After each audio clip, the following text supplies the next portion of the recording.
Hi, I'm Kishore Jagirdar and I'm a strategic change management specialist with about 20 years in the industry. And I have been focusing on especially on MSMEs and on paradigm shift and also on the strategic change in organizations.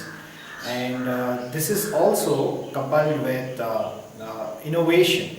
How do we create a high growth organization with innovation and also enable the organization to match the current changes in the industry and the market with a future focus.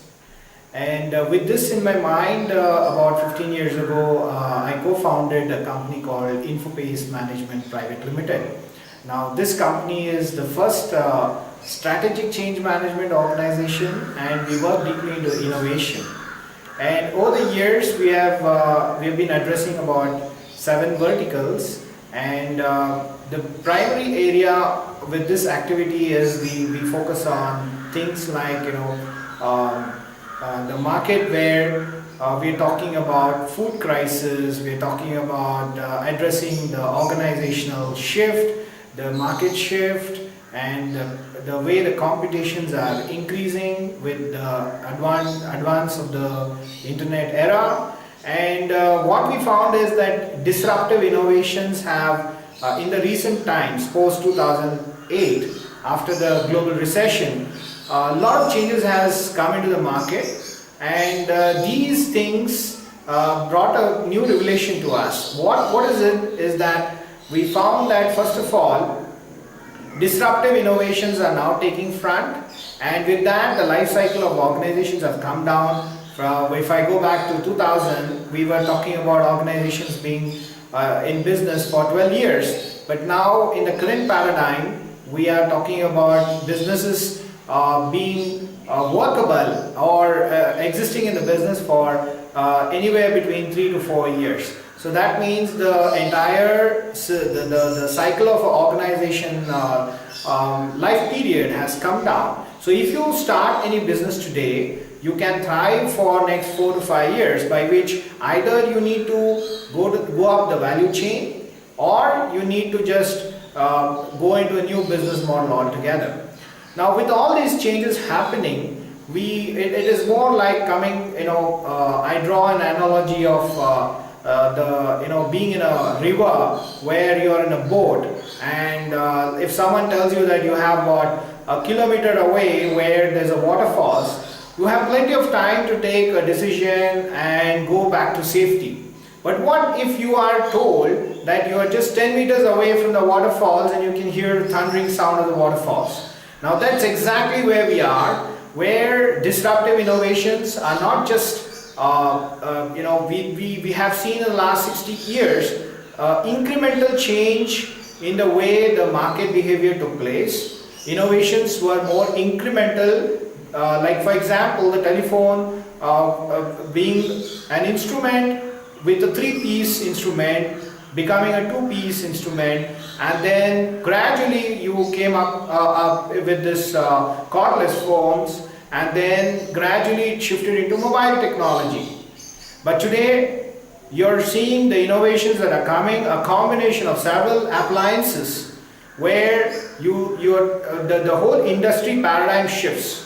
So that means any innovation that you talk about is not incremental, but it changes the existing model of business with a totally new version, and we have very little time to understand this and comprehend this and then adapt to it.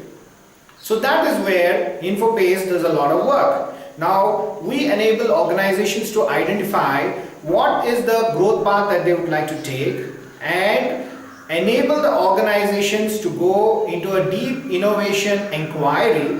And we normally follow the ad card model, that is A for creating awareness, D for creating a desire for change, and then after the desires for change is created, what is the knowledge that is required to shift into that change is then created.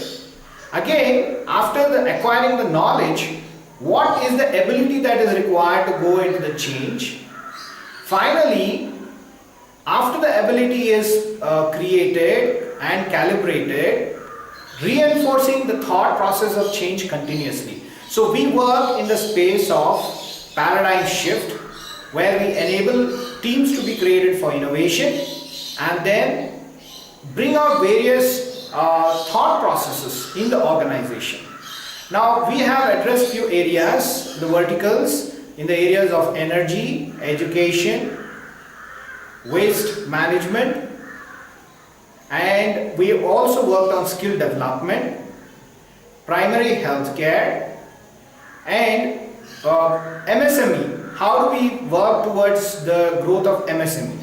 So these are some of the primary focuses that we have, and with this we have worked over the last 7 years to roll out various pilot projects, and we've been working with in collaboration model with various agencies, organizations, associations, and in the space of innovation in the last 4 years, in partnership with FKCCI, that is the Federation of Karnataka Chamber of Commerce and Industries, we have identified the innovative ideas from the campuses. So the thought process came to us that when you look at investment coming in, most of the venture capitalists, angel investors move in at a time when the person or the innovator is ready with a business plan and has acquired their first set of customers.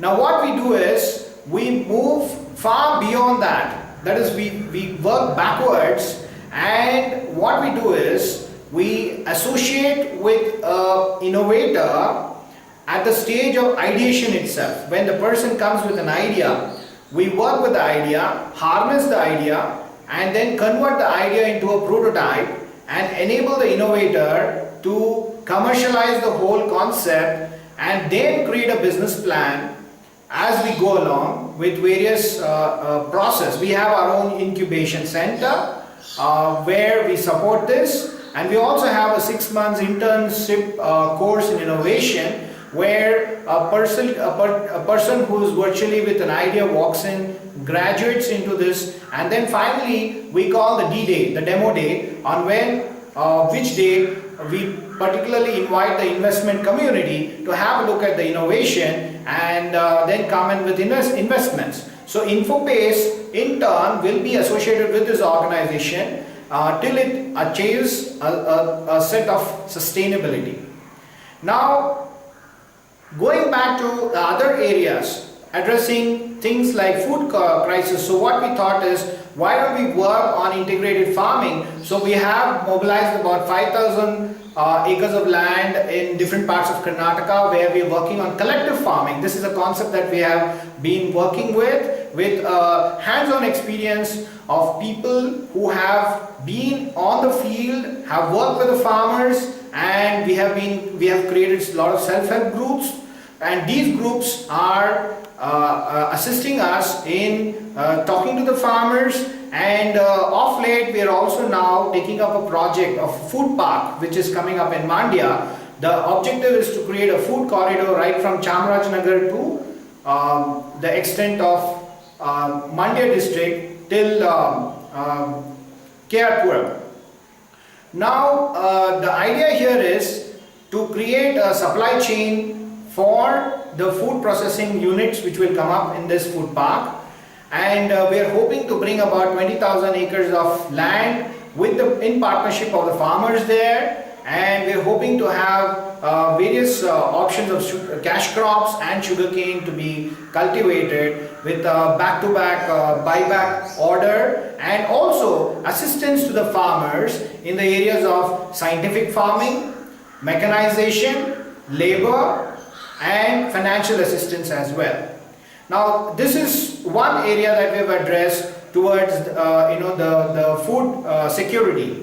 Now coming to the area of education, we have a partnership with 2 universities. One is the IHST, and this is the first university in the world which is revitalization of traditional knowledge in combination with modern diagnostic the implementation. Now we are participating with them, and in the process we are trying to create a retailing concept of primary health care with digitalization of about 100 villages, and through the digitalization process we are enabling telemedicine, completely different, which is very cost effective, and this will enable the population in this demography to bring down their cost of healthcare with about 40% compared to what they are spending right now. So this is the primary objective that we have, and we have also brought various collaborating innovations together here. For example, there is this kiosk which normally if you go to a pathology or department or a pathology unit, a diagnostic unit, you will be spending about 6,000 to 8,000 rupees for a battery of tests that you normally take with regards to blood test, urine test, ECG. Now there are certain tests which you cannot do in one single location. You need to move out into a different location as well, going by the conventional method. But this kiosk is able to do all these things in one go and also give the report within 3 hours. Normally it takes 48 hours in a conventional model, and also the cost of this entire thing is about 350 rupees per battery of test, and whereas in the market you're paying about 6,000 to 8,000 rupees. So for people below the poverty line, this is a real great blessing. Now we partnered here with K2 Technologies, which has developed this solution. Similarly, having worked with innovation, we have come with various brilliant ideas across the state of Karnataka. And in this, what we are talking about, the students coming with ideas like 3D printers, which is 1/10 of the cost of what is there in the market. Then we are talking about waste management, how to dispose. One very interesting thing is about like BBMP having a huge problem of trying to get rid of this thermocol waste. And what was very surprising is one of the solutions that we came across is this, the students came out with the solution which in a glass of say in a beaker, in a let's say it's a mug, you put the solution in the mug as big as this, and then the entire thermocol which was filled with the room was able to get dissolved in that one beaker of solution. And this was very, very surprising as to why we are not able to think so simple. So instead of going into addressing complex situations, complex problems with complex solution, we are trying to address the same complex problems with simple solutions that can finally be an impact to the society at large. I'm very happy to say that as a part of our activity, we have initiated a Vision 2040 document for the state government of Karnataka, and this is for basically focusing on the changing times and the great opportunity that the state of Karnataka today is in a position. If you look at it strategically, Kerala is deeply into tourism and NRI investment and has very little on ecosystem which can sustain itself. And its population, if you see the population itself, is a majority of the men are based outside the state. The same way, if you look at Tamil Nadu, the strength of Tamil Nadu is more on at the panchayat level, and their focus is on agri-based business and automobiles. Now, if you look at the state of Goa, it is again purely into tourism, and the ecosystem of the state does not support itself for an escalated or economy of scale of business, though it has very strong leadership. Now, the only state technically, if you look at it, beside Andhra Pradesh. Now, Andhra Pradesh will take about 20 years for reformatting itself into a more stable economy.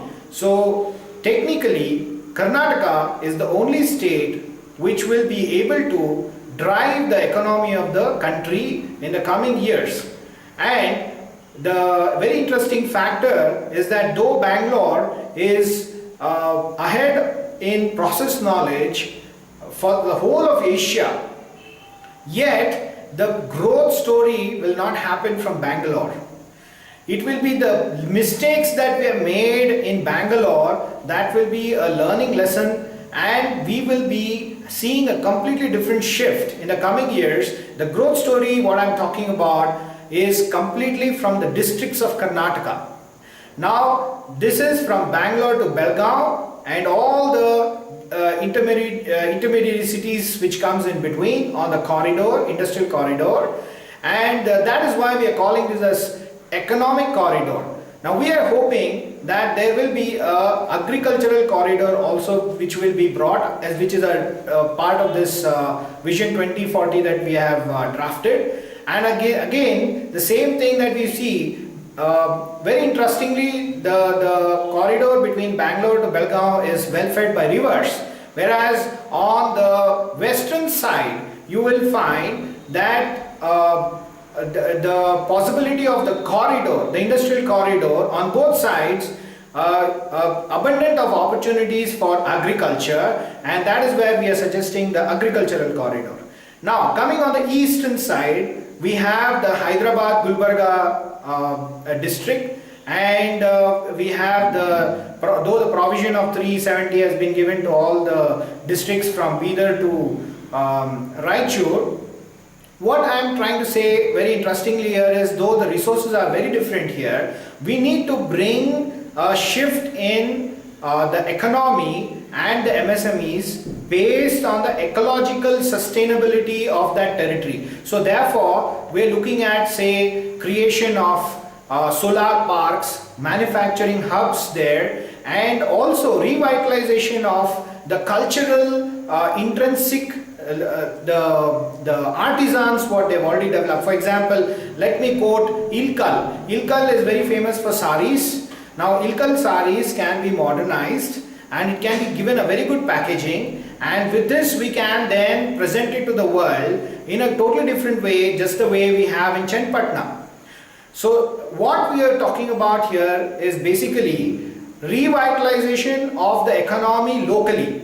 Now very interesting fact, as we keep seeing the central government talking about the economic population dividend, which we are going to experience in the demographic dividend, what Modi government keeps talking about by 2020, interestingly will also bring a big shift. If you see that globally, the economies which we were depending on so far in the last 60 years will be on the decline, and the entire markets that are emerging will be from the Latin America, from Africa and Asian economies, which will be on the slight surplus of youthful population that ultimately is required to drive economies. So therefore, we have to have a big shift. And at the same time, where is the investment from these countries coming from? We are so conditioned to constantly look for foreign direct investment, and we are always approaching the West. But these countries that we are talking about will no longer be able to do something outside their paradigm, because they will be busy trying to accommodate their own economies in the coming 8 years. So when you look at it rationally, the economies that in the future will not be from the Western paradigm that we have grown up with, but it will be from more of Asian economies and various other economies where we have given the term as the third world or the developing countries. So therefore, there is an urgent requirement for India to focus on localization. That is the new term that is now coming up called globalization. It means taking the concepts of globalization that we have been programmed to look at from last 25 years and now build sustainability at the local level, at the each centers of economics. Instead of having, if you walk into a supermarket, you will see that there are apples and various fresh fruits and vegetables kept there. Now the question is, why are we paying 300 rupees for an apple which is waxed very well and packaged very well, whereas when I went to this place called Ghaziabad, very close to Delhi, I was surprised to see that it's being sold in that place for 15 rupees a kilo. So that means per kilo of apples, one apple may be costing about a rupee or 50 paise each. So we end up paying 300 rupees here just for the sake of the transportation cost that is being covered. So therefore there's a conscious effort to shift in what you can acquire locally and thrive on what is available in abundance locally, and then also blend with the globalization concept. This will bring down the food prices and it will be able to create a sustainable model. And in the coming years, when there is a complete shift in the paradigm globally, India will be able to sustain itself by engaging its population. Now, what we are not seeing is the flip side of the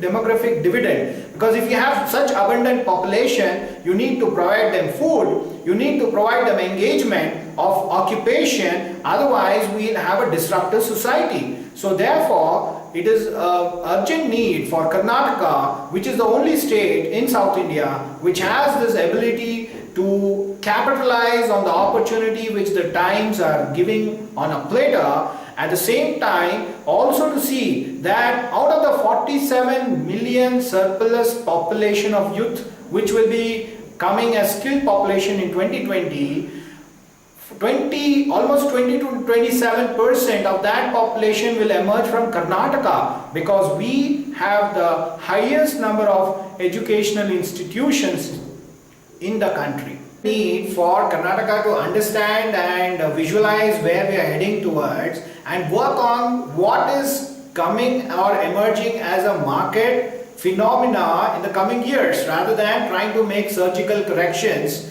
and incremental progress in terms of what we are seeing today. Because anyway the organization life cycles have come down, business paradigms are shifting, therefore many of the industrial beds that we are seeing are closing because of non-sustainable models of market condition. Therefore we need to work on creating a new paradigm or utilizing the essence of the industry into a new avatar altogether. And that is where we are talking about creation of parks, where we talk about energy parks, we talk about food park, similarly education park, and we bring together all the resources together for a plug and play model. And that's exactly what the future business economies will be demanding from us.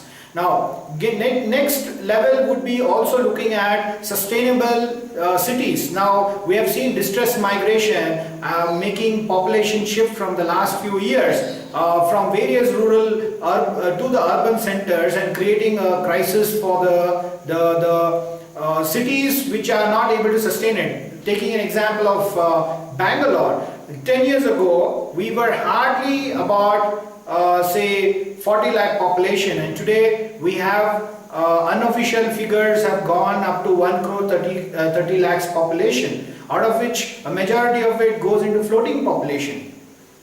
So therefore we need to look at creating smart cities. These smart cities to be sustainable, I am talking about smart cities which are more or less towns, smart towns which are sustainable, which follow the grid, which are off the grid in energy solution, where they can produce their own electricity.